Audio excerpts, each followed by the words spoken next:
Magulo ang isip ko, tila alon na walang tigil na bumabangga sa pampang.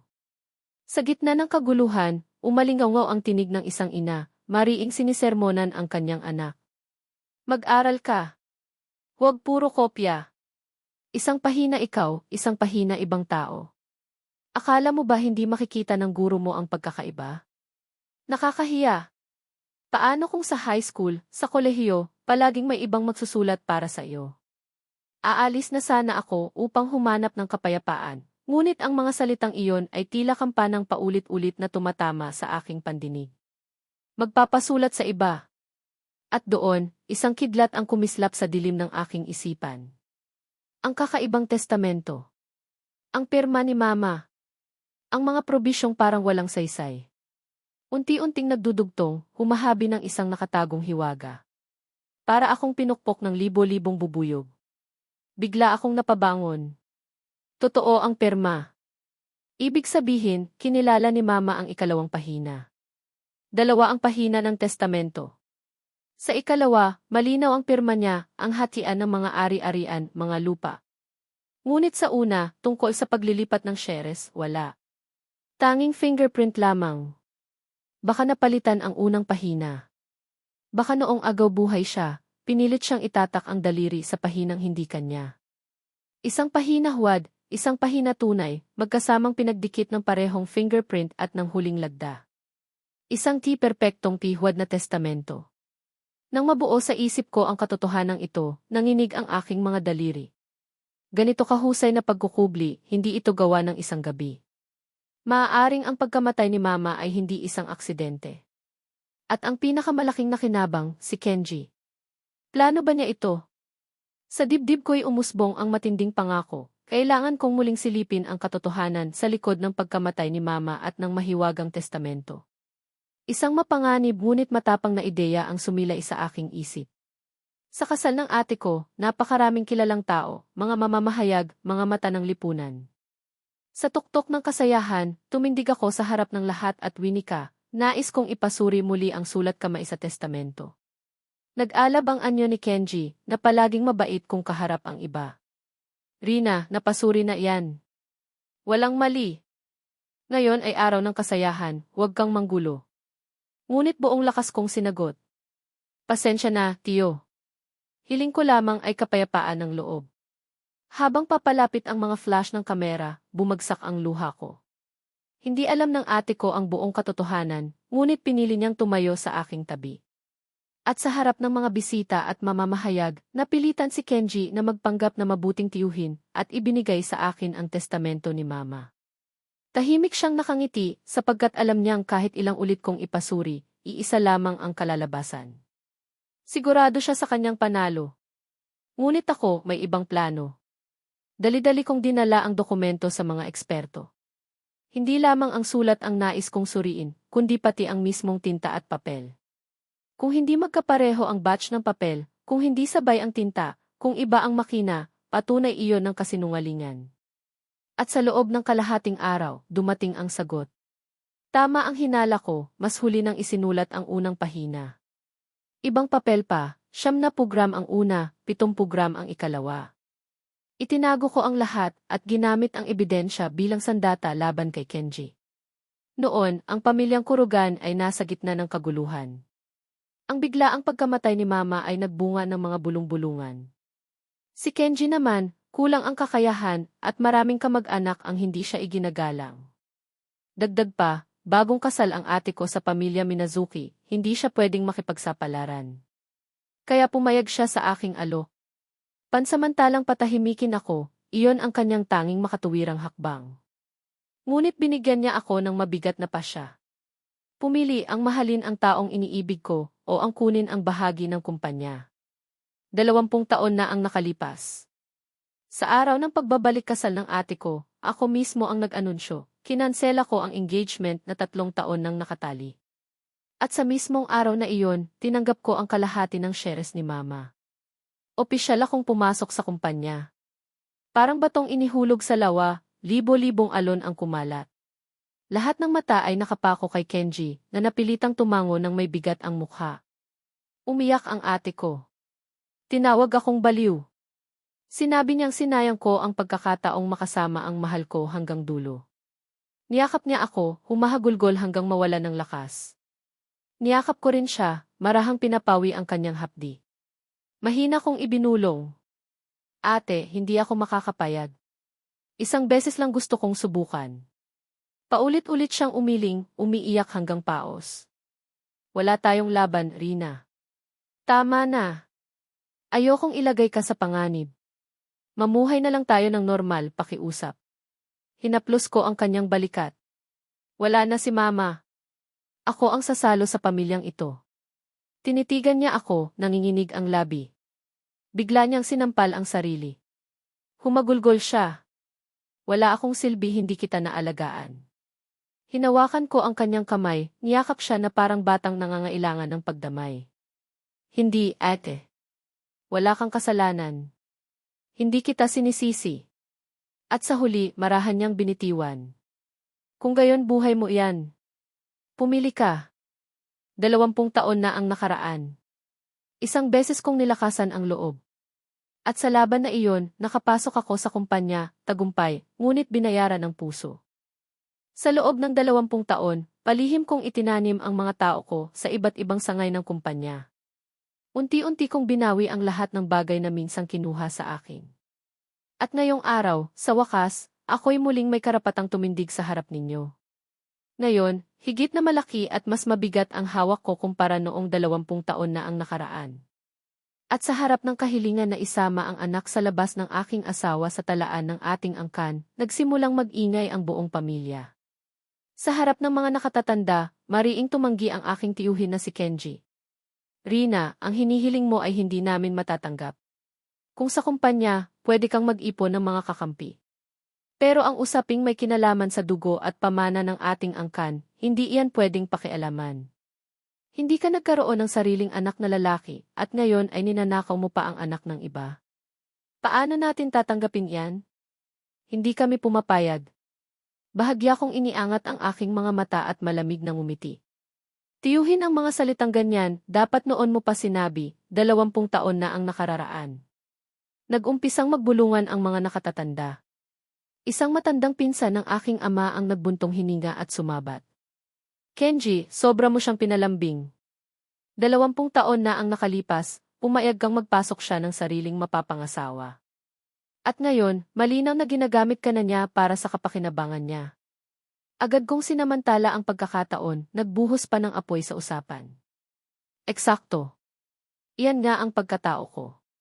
Pero sabihin ninyo, bakit kaya pumayag si tiyuhin na magpasok ako ng sariling mapapangasawa noon?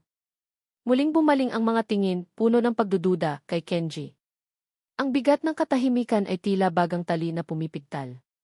Sa oras na iyon, palihim akong kumurap bilang hudyat sa isa kong tao. Maya-maya, isang nakatatanda ang nagtangkang maging tagapamagitan. Wala tayong mapapala kung magtatalo pa tayo rito. May kahigpitan ang hiling ni Rina. Pero hindi rin natin maikakaila na sa loob ng maraming taon, malaki ang kanyang naging ambag sa pamilya at sa kumpanya. Pagharap niya sa akin, ang tono ay bahagyang naninisi. Ngunit Rina, anak, sa pagkakataong ito nagkamali ka. Si Takumi ang nagdala ng babae sa bahay, at tama nga na mali ang ginawa niya. Pero bakit hinayaan mong ang babae ring iyon ang makapasok sa buhay natin? At higit pa, kaeskwela pa siya ni Airi. Kung kukupkupin mo ang kanyang anak, ano ang iisipin ni Airi? Mas mabuti sigurong magbigay daan ang bawat isa. Hayaan nating maisama si Airi sa talaan ng pamilya. Totoo, isa siyang babae, ngunit siya pa rin ay dugo ng mga kurugan. Pagkarinig nito, bumagsak ang katahimikan. Pagkatapos ay sumambulat ang mga pagtutol. Hindi maaari. 20 taon na ang nakalipas, nabasag na natin ang alituntunin ng ating mga ninuno. Ngunit ilang nakatatanda rin ang kumampi sa akin. Jixen, noong tumatanggap ka ng dibidendo mula sa kumpanya, hindi ko narinig na nagsabi ka na mali ang tumanggap ng pera galing sa isang babae. Pero ngayong usapin ng pangalan sa talaan, saka ka nagiging mahigpit. Sa huli, hindi nagkasundo ang dalawang panig. Bawat isa ay napilitang magbigay ng kaunting puwang. Eksakto, ayon sa plano ko. Naipasok ko ang pangalan ng anak kong si Airi sa talaan ng pamilya. At kasabay ng mga anak ng iba, siya ay naghahanda ng mag-aral sa ibang bansa sa susunod na taon. Napangiti ako ng bahagya. Kasiya siya ang resulta. Isang hakbang para sa higit pang tagumpay. Kung nais mong buksan ang isang bintana, ngunit walang pumapayag, wasakin mo ang bubong. Sa gayoy sila mismo ang magmamakaawang magbukas ka na lang ng bintana. At sa anyo ng mukha ni Kenji na puno ng panggigipuspos, hindi ko napigilan ang isang malamig na ngiti. Bahagi ng pakikibaka ko ay para sa sarili ko at sa maliit kong pamilya, ngunit higit pa roon, ang tunay kong nais ay mabawi ang pagkakapantay-pantay ng kasarian sa angkan na matagal nang ipinagkait. Magkaisa tayong lahat na lumaban. Ang bawat isa ay may karapatan at may pananagutan. Anong patakaran ng pamanagi ang sinasabi nila? Ang totoo, kung sino ang may kakayahan, siya ang dapat maging pinuno ng laro. Lumabas ang grupo mula sa bulwagan ng angkan, at nandoon sa labas ang ate ko at ang anak kong babae na naghihintay. May ilang matatanda na nakipagbiruan sa anak kong babae. Airi, ang nanay mo ay nagsikap ng husto para sa iyo. Ihanda ka niya para makapag-aral sa ibang bansa sa pagtatapos ng taon. Kumikinang ang mga mata ni Airi at mumiti habang inalalayan ang ilan sa kanila. Dahil po iyon sa tulong ng mga tito at lolo. Maraming salamat po. Hatid ko na po kayo sa sasakyan. Pinaghanda ko na rin po ng driver. Huwag na, Rina. May sariling driver na kami. Huwag niyo pong tanggihan. May ilang espesyal na regalo si Mama para sa inyo sa loob ng sasakyan, kaunting tanda ng pasasalamat. Sana po ay tanggapin ninyo. Nag-isip sandali ang mga nakatatanda at kalauna ay pumayag. Sabihin mo sa mama mo, maraming salamat. Nang makita kong masayang sumakay at umalis ang mga matatanda, ngumiti ang ate ko at nagsabi. Magaling mong pinalaki si Airi. Matalino siya at marunong makisama, karapat-dapat sa lahat ng paghihirap na ibinuhos mo. Hinawakan ko ng mahigpit ang kamay ng ate ko, ang mukha ko'y seryoso na hindi pa niya nakikita kailanman. Ate, isa lang ang anak kong babae. Kapag may nangyari sa akin, pakialagaan mo siya. Nagulat siya, ano bang sinasabi mo? Tapos na ang lahat. Nasa talaan na si Airi, mamanahin niya ang mga bahagi mo. Mamana niya ang mga bahagi ko, mag-aaral sa ibang bansa, papasok ng marangal sa kumpanya, at pagkatapos ay tulad ko rin, maghahanap ng mapapangasawa, at muling magsasakripisyo para sa susunod na henerasyon ba. Umiling ako. Ayokong maranasan niya ang parehong mapang-aping landas na dinaanan ko. Napatigil ang ate ko, kung ganoon, ano ang balak mo? Gusto kong ibagsak ang lumang patakaran. Gusto kong baguhin ang mga tuntunin tungkol sa pagkakapantay-pantay ng kasarian sa angkan. Nais kong bawat babae ay makapaglakad ng taas noo, makapasok sa larangang ninanais nila. Huminga ng malalim ang ate ko. Magaling siyang pintor, 8 pa lang siya nang tanggapin siya ng isang bantog na maestro. Ang pinsan naming hindi ko kasundo, na mahusay sumayaw, minsang naghangad na sundan ang sining ngunit tinuring na kahiya-hiya at sumisira raw sa pangalan ng angkan. Maraming babaeng may talento sa pamilya namin, ngunit nakagapos lahat sa mga walang saysay na panuntunan, hindi pa nakakapagpakita ng kakayahan, nakatadhana ng ipakasal. Alam kong mahirap ngunit nais ko pa ring subukan. Tulad ng ginawa ng mama ko noon, nilabanan niya ang mga patakarang ito. Sabi ko sa ate ko, kung manalo ako, hindi na kailangang lumabas ng bansa si Airi. Ako mismo ang magpapatanggal ng patakarang, kailangang may diploma sa ibang bansa bago makapasok sa kumpanya. Pero kung matalo ako, pakiusap, ipalayo mo siya. Hayaan mo siyang mag-aral sa ibang bansa, kunin ang diploma, at bumalik para muling magsimula. Sapat ang iiwan ko para bumangon siya. At ang fiant niya na si Kazuto, wala siyang matibay na pundasyon, wala ring matinding ambisyon. May hawak akong kahinaan niya, kaya madali siyang kontrolin. Kahit medyo hangal, siya pa rin ang pinakamainam na pagpipilian ngayon. Nauta lang ate ko, baka pwede panggi. Umiling ako, kapag naiguhit na ang pana, hindi na ito maibabalik. Ang lahat ng ito ngayon ay sulat digma na naipadala ko na. Hindi ko na kayang maghintay. 41 na ako, ito ang pinakamagandang panahon para sa isang babae. May karanasan ako, may koneksyon, may pagkakataon. Nais kong subukan kahit minsan lang. Kung matalo, makakasama ko si mama sa kabilang buhay ng walang pagsisisi. Kung manalo, tuluyan kong isusulat muli ang kasaysayan. Sa anumang paraan, hindi ako talo. Matapos ang lahat ng dampaing-dampaing habilin, umuwi ako sa bahay. Si Takumi, hindi mapakali at halos kalbuhin ang sarili sa sobrang inis, ay biglang nagingit-ngit nang marinig niyang si Airi ang naisama sa talaan ng pamilya. Sabi mo, sina Nami ang iuwi mo para kilalanin ang pamilya, at ang anak niya ang maisasama sa talaan, pero bakit si Airi ang lumitaw? Isa lang siyang babae, anong silbi kung mapasama siya sa talaan? Hintayin na lang siyang makatapos ng kolehiyo at ipagkaloob sa kung kaninong mapapangasawa. Kailangan pa ba nating magsayang ng oras para rito? Tinitigan ko siya ng malamig. Sa wakas, lumabas din ang tunay niyang iniisip. Siya'y paikot-ikot na nag-aalburuto at pinilit kong pakalmahin siya. Kailangan nating dahan-dahanin. Ang pagpapaubayan nilang maisama si Airi sa talaan ay isa ng hakbang ng pagsang-ayon. Kapag ipinanganak na ang bata at kinilala mong sariling anak, luluwag din ang loob nila. Itinaas ko ang mainit na tasa ng tsaa sa mesa at malamig kong tinuran. Ano pa ba ang gusto mo? Pagkarinig niyon, lumambot agad si Takumi. Mahal, hindi iyon ang ibig kong sabihin. Natatakot lang akong may mangyaring masama. Walang mangyayari. Ang pangunahing tungkulin mo ngayon ay bantayan si Nami. Napakahalaga niya sa atin at kailangan mong aluin ang kanyang kalooban. Mabilis siyang tumango at dali-daling umalis. Habang pinagmamasdan ko ang kanyang papalayong likod, unti-unting lumamig ang aking mga mata. Hindi pa man lumilipas ang isang buwan, nagsimula ng kumilos si Kenji. Ang mga trabahong hawak ni Takumi sa kumpanya ay sunod-sunod na nagkaroon ng aberya. Nagpadala ang punong tanggapan ng ilang mataas na opisyal, kunway para sa investigasyon, ngunit ang totoo'y nagsabuatan sila upang ihiwalay si Takumi. Abala siya ng abala, halos walang oras para sa sarili, at gabi-gabi ay umuuwi na puro daing at reklamo. Gumamit ako ng matitinding hakbang para tapusin ang kaguluhan, ngunit hindi pa man lumilipas ang ilang araw, kumalat na ang balitang may kinakasama siyang isang babaeng estudyante, at ngayoy buntis na raw. Kinabukasan, sumabog ang balita sa unang pahina ng pahayagang lokal. Nayanig ang buong lungsod at naging usap-usapan ng lahat.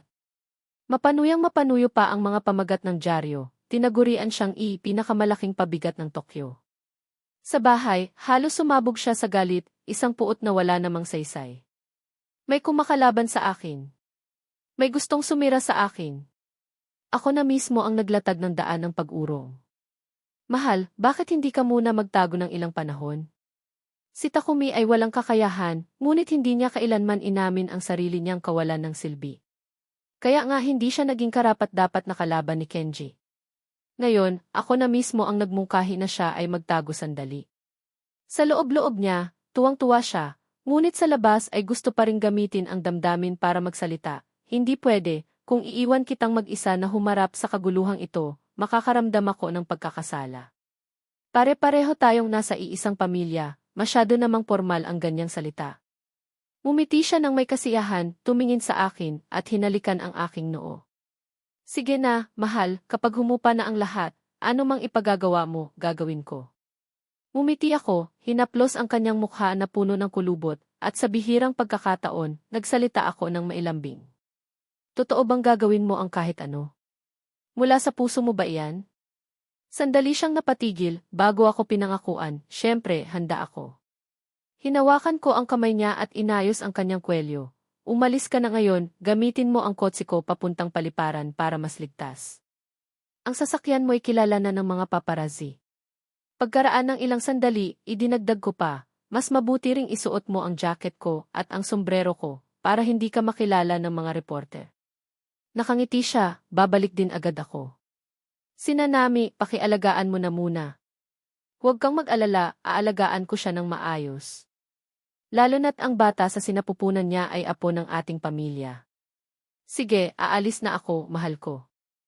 Umalis ka na. Isang aksidenteng dulot ng isang pagod na trooper ng truck ang naganap. Itinuring ng pulisya na iyon ay isang hindi inaasahang trahedya. Kahit pa nagkasala at nagtaksil sa akin ang asawa ko, nang mabalitaan kong nadisgrasya siya, tunay akong nalungkot. Ngunit nakakapagduda rin ang kanyang pagkamatay. Si Kenji ay maraming koneksyon sa loob ng maraming taon at malalim ang pundasyon. Hindi mahirap para sa kanya na gumawa ng bagay na walang nakakaalam. Naisip ko kung nagkamali ba ng tao, dahil noong araw na iyon, gamit ng asawa ko ang kotse ko. Naglabas ang media ng iba't ibang pamagat tungkol sa pagkamatay ni Takumi, at ang pinakamalakas na haka-haka, tumakas siya dala ng kasalanan. Kinabukasan matapos mamatay si Takumi, ilang direktor ng mga sangay ang nagbitiw. Ang mismong accountant ay nagpakita ng ebidensya sa pulisya na si Takumi ay peke ang mga libro at nag-iwas ng buwis. Inutusan ako ng mga nakatatanda sa pamilya na sa loob ng 3 araw, kailangan kong magbigay ng kasagutan. Sa gitna ng kaguluhan, nagpadala si Kenji ng mensahe, kung marunong kang umatras sa tamang oras, bibigyan pa kita ng landas na mabubuhay. Nakakatawa. Anong landas na mabubuhay? Hindi ba't dahil hindi niya ako kayang pabagsakin, kaya parang nagkakawang gawa pa siya? Pero ang buhay ko, hindi iyon basta makukuha niya kung gugustuhin lang. Lalong tumindi ang tensyon. Ilan sa mga nakatatanda na dati nakikisalamuha sa akin, nang makita ang sitwasyon, agad na nagbago ng anyo. Ang iba na may palihim na nagmamasid, sinusubukan kung may itinatago akong panlaban. Galit na galit ang anak kong babae, kakamatay lang ang tatay ko, pero iniisip na nila agad ang mga interes nila. Noon pa man, binigyan na sila ng napakaraming benepisyo, pero ngayon, biglang bumaliktad. Mga walang utang na loob. Kalma lang ako. Sobra kong kilala ang mga taong ito. Sa pamilya, ang may kaunting kapangyarihan ay lahat eksperto sa pamumulitika. Parang mga damo na sumusunod sa hangin, kung aling panig ang mas malakas, doon sila tatayo. Airi, tanggapin mo na lang. Kapag lumaki ka pa, maiintindihan mong sa mundong ito, walang kaibigang panghabang buhay, interes lang ang laging nananatili. Galit pa rin siya, alam ko naman, pero nakakainis pa rin na makita silang ganyan, hindi sila karapat-dapat na makipag-ugnayan pa sa atin. Umiling ako, mali ka. Ang ganitong uri ng tao ang pinakamadaling kausapin. Basta't mas malakas ka kaysa sa kanila, at hawak mo ang mga kahinaan nila, hindi ka nila kayang talikuran. Huwag kang mag-alala, malapit na tayong bumawi. Nag-utos ako sa aking assistant na ipakalat ang balita, tatanggapin ko ang panayam ng mga mamamahayag sa mismong seremonya ng libing ni Takumi. Gusto kong gumawa ng isang bagay sa araw ng burol ng asawa ko. Sa mismong araw ng burol, dagsa ang mga mamamahayag ng buong Tokyo, nagkakagulo sa labas ng bulwagan, handang lunurin ako sa sariling laway ng tsismis. Tinitigan ko ang bangkay ni Takumi sa loob ng kabaong, at sa isip ko'y nagbulong. Gawin niyo ang iskandalo, mas malaki mas maganda.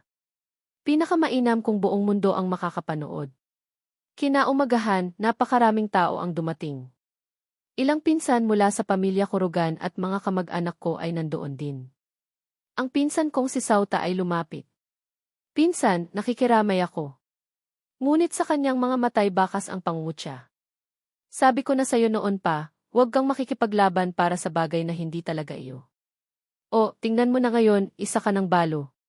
Bakit ba ang hirap mong pakinggan ang mga payo ko? Tahimik at kalmado akong sumagot.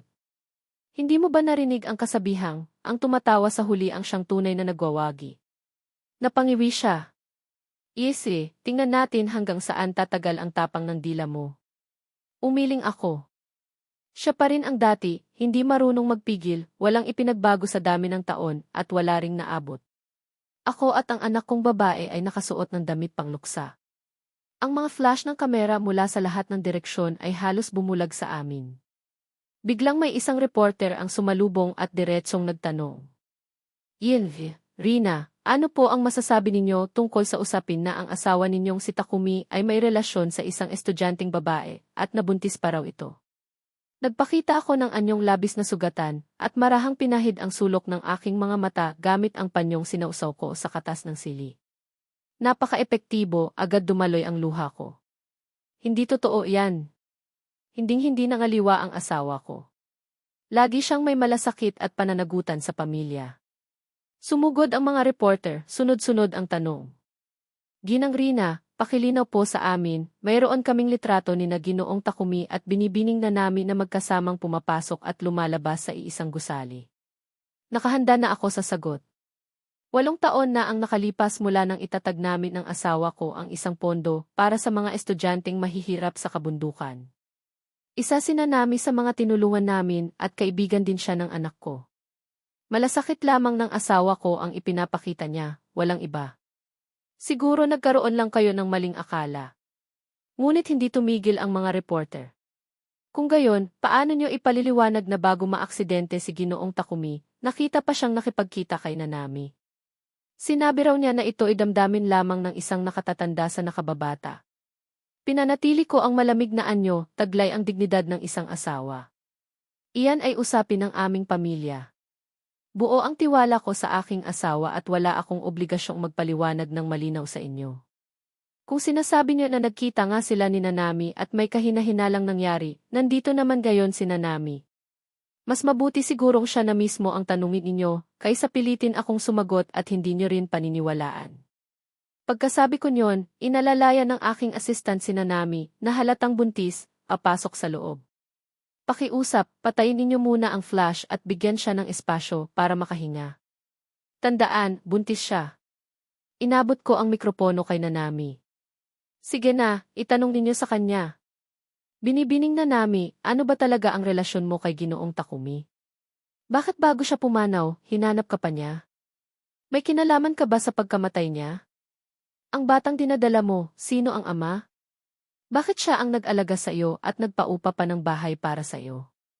Sa harap ng sunod-sunod na tanong, litong-lito si Nanami, nanginginig ang mga kamay at paa. Lumapit ako, marahang tinapik ang kanyang balikat upang pakalmahin siya. Isa-isa lang po ang tanong. Hindi artista si Nanami, natural lamang nakabahan siya. Pagkatapos, bumulong ako na kami lang ang nakaririnig.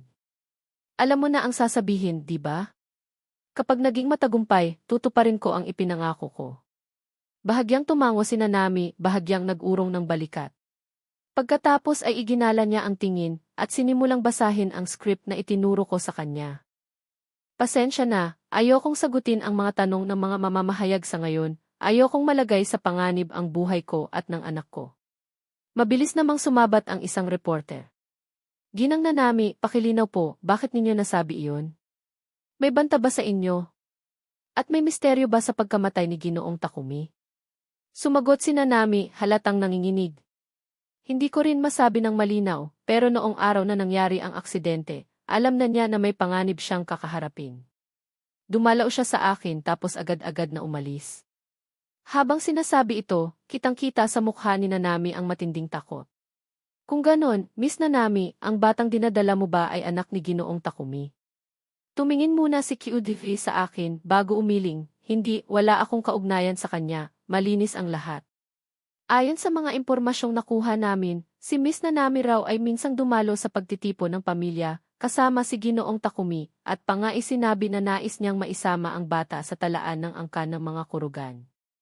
Pero ngayon sinasabi mong hindi anak ni Ginoong Takumi ang bata, ano ba talaga ang totoo, Miss Nanami? Nang makita kong tila natataranta si Nanami, agad kong pinutol ang tanong ng mamamahayag, anong pahayagan ka ba galing?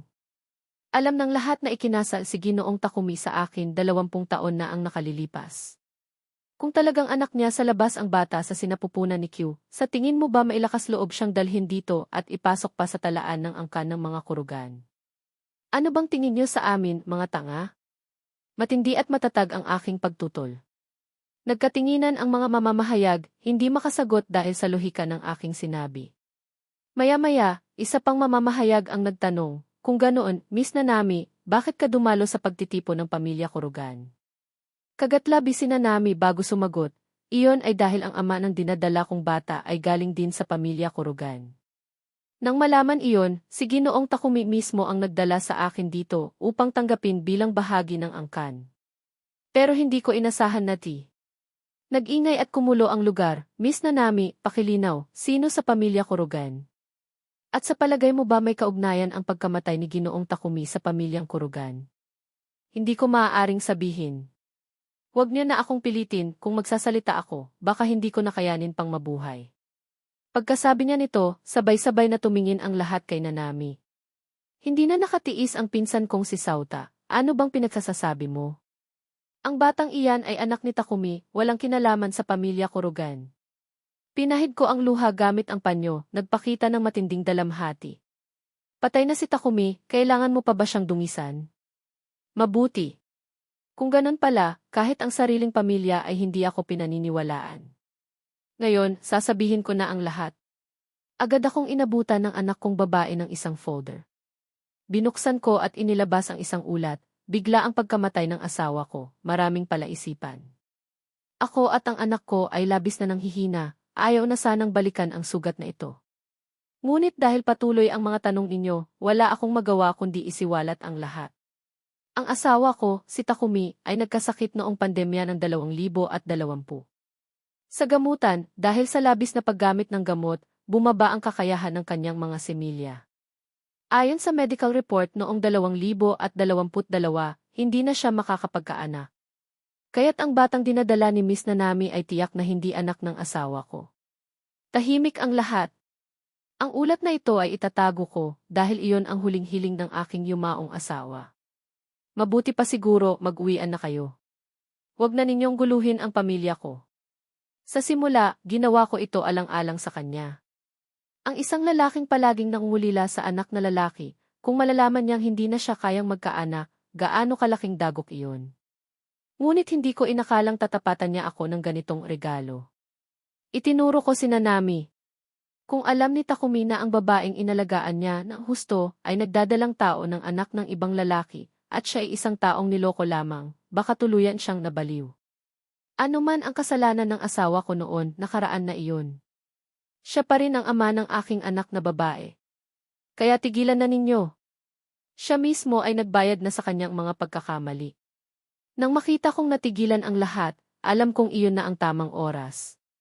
Hinawakan ko ang kamay ni Nanami. Kung hindi mo masabi sa mga mamamahayag kung sino ang sumira sa buhay ng asawa ko, hindi ba't may karapatan man lang akong malaman? Nag-alinlangan siya, bago dahan-dahang bumulong ng isang pangalan sa aking tainga. Kumislap ang mga malalakas na flash, halos mag-uunahan ang mga kamera sa pagkuha at pakikinig sa sinabing pangalan ni Nanami. Nang marinig ko ang pangalan, halos hindi ako makatayo, hindi makapaniwala.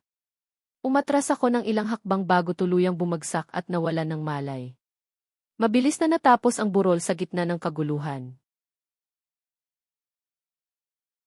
Ang seremonya ng pagluluksa ay orihinal na inorganisa ni Kenji upang atakehin ako. Nag-imbita siya ng napakaraming media upang i-broadcast ng live. Pagkatapos ng live broadcast, agad na pinuputol-putol ang nilalaman at mabilis na kumalat. Umupo ako sa sofa. Unti-unting tinikman ang masarap na alak. Umupo ang ate ko sa tabi ko. Ikaw ang nagtapon ng lahat ng sisi kay Kenji, pero kung magpadna-test lang siya, agad lalabas ang katotohanan. Sabi ko, walang problema ang isang kasinungalingan, basta may kasamang siyam na katotohanan, mas magiging kapanipaniwala ang kasinungalingan. Sa dami ng taon, sigurado bang si Kenji ay walang naging anak sa labas? Kilala mo naman ang ugali niya, ang pagiging baog ay hindi nangangahulugang wala talaga. Sa mga taon na lumipas, nakapag-ipon na ako ng hindi mabilang na ebidensya laban kay Kenji, ngunit napakalakas ng kanyang impluensya. Kung diretsahan kong haharapin, wala akong tsansa para manalo. Ang tanging paraan ko ay guluhin ang publiko, hayaang pag-usapan ng lahat, gawin itong trending hanggang hindi na niya kayang patayin ang usapan, bago ako makapagbitaw ng huling dago. Inutusan ko ang aking assistant, sige, ipagalaw ang ilang account natin, simulan ang bagong alon.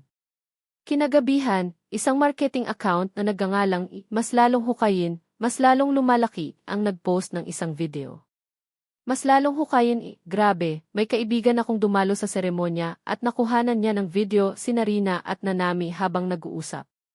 Nahuli ang sandaling inamin ni Nanami kung sino ang ama ng bata. Mga investigador ng labi, sige nga, ay lipread nyo ito. Mabilis na sumabog ang post at umakyat agad sa trending, nagdulot ng matinding ingay online. Diyos ko! Hindi makapaniwala si Kenji. Sino si Kenji? Si Kenji ang kasalukuyang pinuno ng pamilyang Kurugan, imposible, halos 70 taong gulang na siya. Haha, at ano ngayon kung 70 na, hindi nyo ba alam? Mas tumatanda, mas maloko. Habang lumalaki ang apoy sa internet, iniutos ko sa assistant ko. Tawagan ng platform, ipablock ang keyword na Kenji. Medyo nag-alinlangan siya. Miss Rina, tayo mismo ang nagpasimula ng alon. Tandaan mo ito, kung gusto mong pinakamabilis kumalat ang balita, ang pinakamabisang paraan ay ipagbawal itong kumalat. Opo, Rina. Hindi nagtagal, napansin ng mga netizen na basta't may mag-post ng salitang Kenji, agad silang nababan. Na-block ang keyword na Kenji, tunay ngang kapitalista. Nakakatakot si Kenji. Kapag pinipilit itago, ibig sabihin totoo. Matanda na pero hindi pa rin natuto, imbes na maging disente, tinatakpan pa. May insider info ako, hindi ito unang beses. May mga babaeng estudyante sa universidad ang naging biktima noon. Ilang taon na ang nakalipas, muntik nang lumabas sa publiko pero dahil sa kapangyarihan niya, naitago agad. Nakakakilabot, tusong matanda. Paano pa ito demanda? Kung mismong pamilya Kurugan ay minamaliit ang kababaihan, paano pa kaya ang mga babae sa labas? Mga demonyo, kasuklam-suklam ang kumpanyang iyan. Habang lalong umiinit, tumawag si Kenji sa akin. Sa puntong ito, tigilan na natin ang pagpapanggap. Napangisi siya, ang mga stockholder at matatanda ng pamilya, lahat nasa panig ko. Wala kang sansang manalo. Ang publiko ay nasa panig ko. Ang ibig mong sabihin, ang mga ingay na nilikha mo online. Mga laro lang iyan. Hindi ko napigilang tumawa, nagbago na ang panahon. Tingnan na lang natin. Hindi ko siya hinintay sumagot, agad kong binaba ang tawag. Sinabi ng assistant, Ines Rina, ang ilang biktima na nahanap natin ay nagdadalawang isip pa rin, takot silang magsalita. Kung hahataw, sa ulo. Natatakot silang gantihan. Ngayon, paano na, kung walang totoong biktima, mahina ang posisyon natin. Hanapan ng taong mamumuno para magkaroon sila ng lakas ng loob. Kontakin si Nanase, sabihin sa kanya na oras na ng pagbabayad ng utang. Si Nanase ay isang artista, second-tier star sa industriya ng entertainment, ang sikreto kong alas. Nagdebut siya mula sa isang talent show at pumirma sa entertainment company ng pamilya. Noong panahong iyon, pinansin siya ni Kenji, ngunit dahil sa kanyang kayabangan, tumanggi siya at muntik nang ma-freeze. Palihim ko siyang tinulungan, binayaran ko ang napakalaking termination fee. Mula noon, ako ang sumuporta sa kanyang karera. At hindi niya ako binigo, sa gitna ng mga kapitalistang pader, nakagawa siya ng sarili niyang landas. Ngayon, milyon-milyon ang followers niya, at napakatindi ng kanyang fan base. Kung may grupong may pinakamalakas na puwersa, iyon ay ang mga fan. Binalaan ko ang assistant, magiging mabilis ang reaksyon ng kabilang panig, lalabas ang mga abogado. Sabihin kay Nanase na huwag palampasin ang timing at mag-ingat. At I-block ang keyword na Kenji ulit, pasabugin ang ilang account natin para magmukhang pinapatahimik ni Kenji ang publiko. Pagkilos namin, biglang nawala ang keyword na Kenji, at kasabay ng pagkawala nito, maraming post at diskusyon ang naglaho rin. Habang naguguluhan pa ang mga netizen, nag-post si Nanase ng isang malabong tweet. Nanase, walang lihim na hindi nabubunyag, kahit gaano katagal, lilitaw din. Sumabog ang fandom. Lalong uminit ang diskurso at mga fan ay agad nagkomento. Para sa mga hindi nakakaalam, si Nanase, noong bago pa lang, ay pumirma sa entertainment company ng pamilya Kurugan, ngunit dahil sa ilang dahilan, kinailangan niyang kanselahin at nadawit sa kaso ng 3 taon. Hala, ibig sabihin ba, ang matandang iyon sa usapan ay nagplano ng rule sa idol natin? Hindi papayag ang idol namin na apihin, labanan. Nagkaisa ang fandom, malakas ang sigaw, idol namin, protektado namin. Sa loob ng kalahating oras, umakyat sa trending topic #1 ang usapan. Maya-maya, dinelete ni Nanase ang kanyang post. Kasabay nito, naglabas ng abogadong pahayag ang kumpanya ng pamilya Kurugan, akusang paninirang puri at fake news. Subalit, lalo lang itong nagpainit sa mga fan. Sa halip na manahimik, mas tumindi ang galit at protesta. Lahat ng opisyal na account ng pamilya Kurugan at mga konektadong estudyante ay binaha ng galit ng fandom. #Kurugan, umakyat sa #1 trending. Sa puntong iyon, inilabas ni Nanase at ilang iba pang biktima ang kanilang mga testimonya, may kasamang matibay na ebidensya. Kasama pa ang mga menor de edad. Maraming unibersidad ang nagsalita, sumuporta sa mga estudyante at nagdeklara ng pagtulong. Hindi na mapigilan ang apoy. Kinabukasan, opisyal na nagbukas ng kaso ang Tokyo Police. Inaresto si Kenji para imbestigahan. Bumagsak ang presyo ng stock ng sunod-sunod sa loob ng 3 araw, at nagulo ang loob ng kumpanya. Sa gitna ng kaguluhan, dinala ko ang anak ko sa sementeryo. Nag-alay kami ng insenso at sinunog ang papel na pera. Ang litrato ng mama ko sa lapida, mas bata pa kaysa sa edad ko ngayon. Mama, 41 na ako ngayong taon, mula ngayon mas matanda na ako kaysa sayo. Huwag kang mag-alala, tatapusin ko ang landas na hindi mo natapos. Ang mga sumira sa iyo, dadalhin ko rin sila sa ibaba upang makasama mo. Isang malamig na simoy ng hangin ang dumaan, parang isang buntong hininga mula sa malayo. Mas lalong nagliyab ang papel na sinusunog. Ang nanay ko ang nag-ayos ng lahat ng kaguluhan na iniwan mo at pinalago ang angkan ng kurugan hanggang sa lawak nito ngayon, ngunit ikaw pa ang nagtangkang patayin siya.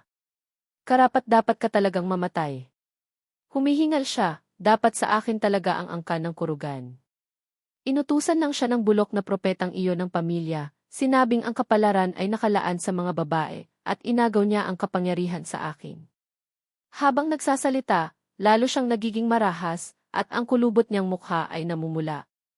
Isa lang naman ang pagkakamali ko, pero ibinigay ng ama ang lahat sa kanya. Paborito siya ni ama. Hindi kasalanan ko iyon, hindi kasalanan ko. Isang maliit na pagkakamali na iyon ang naging kapalit ng buhay ng kanyang sariling kapatid na babae, ngunit tinatawag niya pa rin itong maliit lang. Karapat-dapat nga siyang mamatay.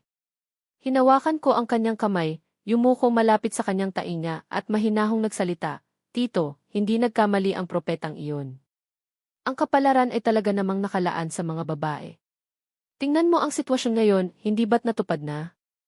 Magpahinga ka na ng panatag, bumaba ka at harapin ang nanay ko, at ipaliwanag sa kanya kung bakit mo siya pinatay. Nga pala, huwag mong kalimutan, may anak ka rin na babae. Hindi ka nag-iisa doon sa ibaba. Nanginginig ang buong katawan niya. Magtiwala ka, may inihanda na akong libingan para sa iyo, sa harap mismo ng puntod ng nanay ko, upang habang buhay ay nakikita ka niya. Buong buhay niya, nabuhay siya sa anino ng nanay ko. Ang takot niya rito ay nakaukit na sa kanyang mga buto. Para sa akin, ito ang pinakakarampatang parusa. Hindi na inabot ni Kenji ang araw ng paglilitis, namatay siya sa ospital. Ako ang kumatawan sa angkan ng kurugan, at bilang isa ring biktima, buong lakas kong kinondena ang mga ginawa ni Kenji at tiniyak ang buong kabayaran para sa mga biktima. Tungkol kay Nanami, hindi ko na inusisa kung sino ang ama ng batang nasa sinapupunan niya. Ayon sa kasunduan namin, binigyan ko siya ng malaking halaga. Kung ipapanganak o ipapalaglag niya ang bata, nasa kanya ang pasya. Para sa mga babaeng inapi ni Kenji, bukod sa kabayaran, binigyan ko sila ng pagkakataon sa trabaho. Basta't gusto nila, maaari silang pumasok sa kumpanya. Nagtatag din ako ng isang pondo para sa kababaihan, para suportahan ang mga mahihirap na estudyanteng babae, tulungan silang makahanap ng trabaho, isulong ang pagkakapantay-pantay ng kasarian, at alisin ang diskriminasyon sa lugar ng trabaho. Nag-imbita rin ako ng mga babaeng propesyonal mula sa iba't ibang larangan upang bantayan ang paggamit ng pondong ito.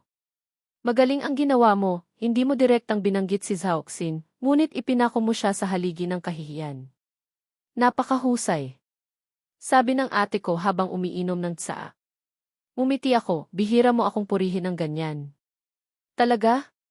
Sa totoo lang, maraming beses na kitang pinuri sa puso ko. Napatitig ako at malumanay niya akong tiningnan, palagi akong proud sa iyo. Kumikinang ang araw at dahil sa singaw ng tsaa, medyo namasdan ang mga mata ko. Noong hapon iyon, mula sa likod ng pinto, nakita ko ang ate kong duguan at nangako sa sarili ko na balang araw ay maghihiganti ako. At dumating na nga ang araw na iyon. Ako na ang opisyal na naging pangulo ng lupon ng mga direktor. Ang una kong ginawa ay ang pagbabasura sa patakaran na nagbabawal sa mga babae ng angkan na makilahok sa kumpanya. Kaya't unti-unting nakapasok ang mga pamangkin at pinsan kong babae sa kumpanya. Pinahahalagahan nila ang bihirang pagkakataong ito, at bawat isa'y nagsumikap, naging masigasig, at mabilis na nahanap ang kanilang lugar sa kumpanya. Ang mga mata nila ay puno ng paghanga sa akin. May mga scholarship din akong nakalaan para sa pag-aaral sa ibang bansa. Sino mang nais pumunta ay maaari lamang magsumite ng aplikasyon. Pangulong Rina. Mas gusto kong tawagin nila akong Ipangulong Rina, kaysa tita, ate, o pinsan. Ang titulong iyon ay hindi lang nagsasaad ng aking posisyon sa kumpanya, kundi pati ng halaga nila. Noon, ang pamilya at kumpanya ay iisa. Ang mga lalaki ang langit, mga nakatataas na nagbibigay ng limos, at sapat na ang isang tapak nila upang durugin ang iba. Kami namang mga babae ay naghihintay lang ng kaunting tira upang makaraos. Ngayon, kami na ring mga babae ay naging malaya. Ang pagbabago'y nagsisimula sa maliliit na hakbang, ngunit ngayon, mayroon na kaming magandang simula. Pagkaraan ng 5 taon, inihatid ko ang anak kong babae papuntang ibang bansa. Kasama niya ang ilan pang mga taong pinili ko ng mabuti. Dapat si Airy lang ang umalis, bakit may mga pinsan pang lalaki na sasama? Mukhang matatalino rin sila. Hayaan mo silang magtagisan. Sa bawat henerasyon, lagi namang may tunggalian ng magkakapatid para sa kapangyarihan. Kung hindi niya kayang talunin ang ilan niyang pinsan, wala siyang karapatang maging pinuno ng angkan, at lalong hindi siya karapat-dapat na mamahala ng kumpanya.